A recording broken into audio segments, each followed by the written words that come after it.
All any of us have for understanding reality are stories.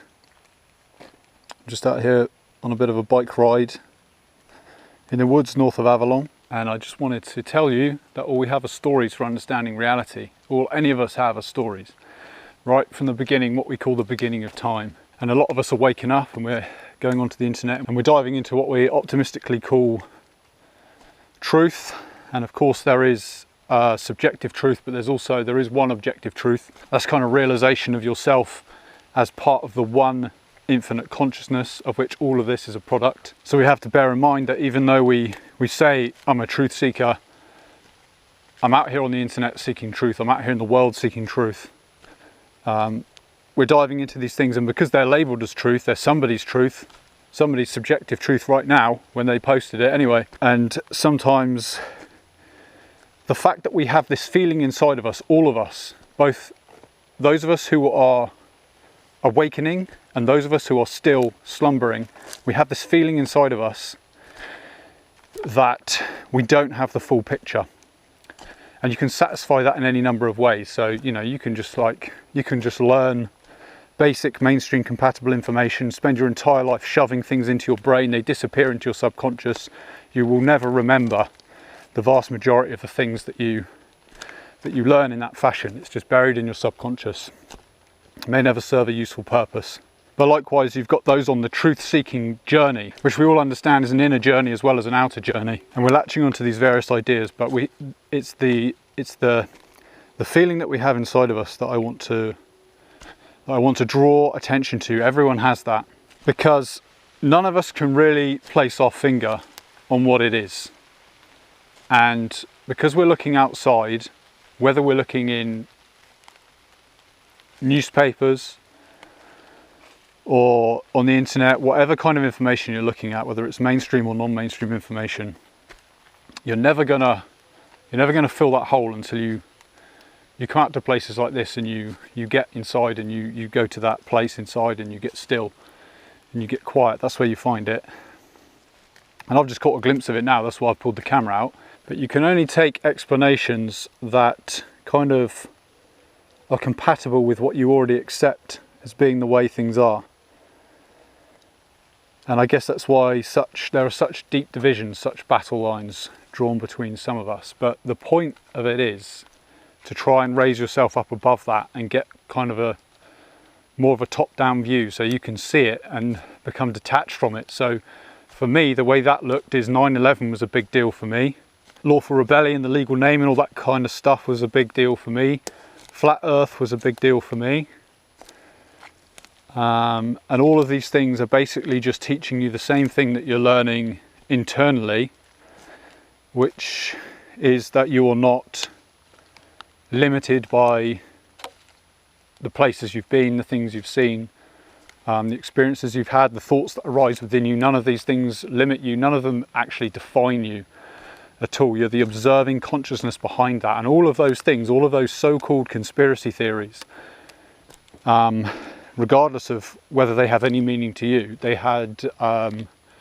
were kind of the outward analog of what I was internally experiencing. So something like Flat Earth, you know, that's such a big, you know, it really divides people. There are people who are kind of open to that and people who just really aren't interested. And that's the kind of split that's taking place inside of a person who's going through what we call a spiritual awakening. That's the cataclysmic split. So those debates you see online where you've got these hard battle lines drawn, those hard battle lines become drawn in you. And if that is the case, you can go one way or the other. So you can become one of these people who are like so hardcore with your ideas. Like politics is a great one for doing that. That's just one of the oldest ones. That's why when you start to awaken, you realize it's all futile and you come away from politics. And again, there are people who say that's ridiculous. No, you can't come away from politics. It's a dirty game, but we need it. And they go into it harder and they justify that to themselves. But the mainstream gives us its explanation for what's going on, and that is just a story like any other. The globe Earth is just a story. You've never experienced living on a globe. Global warming, of course, is dependent on living on a globe. It's all about overpopulation, fits into that. A lot of people carry this belief that there's too many people that people are no good, that we need less people, that we need to stop people breeding, or we need to take up less space. Now, I'm not saying that we're not over-consuming. I'm not, especially in the West. Of course, it's a predominantly Western problem that's now spreading elsewhere. Not denying these things, but I'm telling you categorically, the truth is that they are just stories. They are beliefs. What we live in is an infinitely abundant universe that is centered on this physical plane. And it's our beliefs that shape that reality. So if you believe that you're not worthy, if you believe that there are too many people, and that we're a plague and that we're a virus.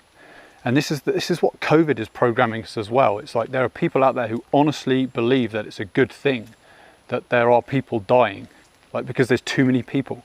And one other thing I'd like to note that came to me just now, something specific, is that the mainstream story of the global warming and the too many people on Earth, it gives you a feeling of futility, of hopelessness. So even if I choose to eat a certain diet, which I believe is mitigating the problem, even if I choose to use a skateboard instead of driving a car, public transport, whatever, what have you, you still have this attitude of, well, I'm doing my bit, right? But which is cool, that's absolutely what we need to do.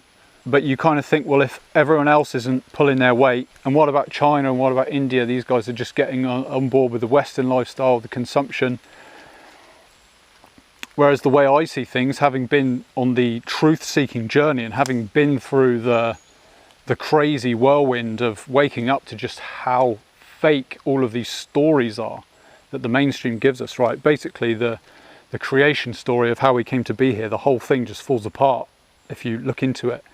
You know, you won't disprove it, but you'll just realize that it's built on belief, and therefore it is not what they have presented it as. Everything that is built on deceit ultimately will crumble. And that's this whole goddamn system. It's all built on deceit. It's all built on assumption and presumption. And it can only continue because we're basically sleepwalking through existence. But you know, really, it's a positive thing. I only see positive outcomes for where we are, really, because I've let go of all these stories. You know, there's good and bad in the world as there's good and bad in each of our lives. Well, there is if you label it so. Good and bad. You can let go of all of that. It's optional. It's just a story. You can believe in it if you so choose. The most important thing is to take it back into yourself and realise that whatever you see going on in the world is not objective. It is always subjective. The way you see it and the way I see it are not necessarily the same thing. But yeah, what's going on right now is absolutely designed to wake us up faster than ever and in greater numbers than ever before. And even if you don't believe that, say it to yourself, make that your reality, and you'll see that it becomes true for you. That's the only way it can happen, really.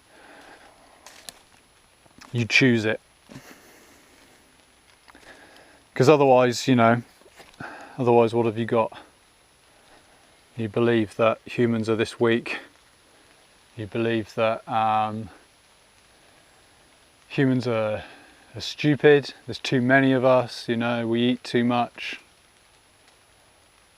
You know, all I see is hope and potential. And I know that it's darkest before the dawn. And I know that they're all just stories anyway. It's just bad dreams. It's just, you know, at some point each one of us is going to wake up, meet up on the other side and go, right, should we just stop complying with this nonsense? And just build something different.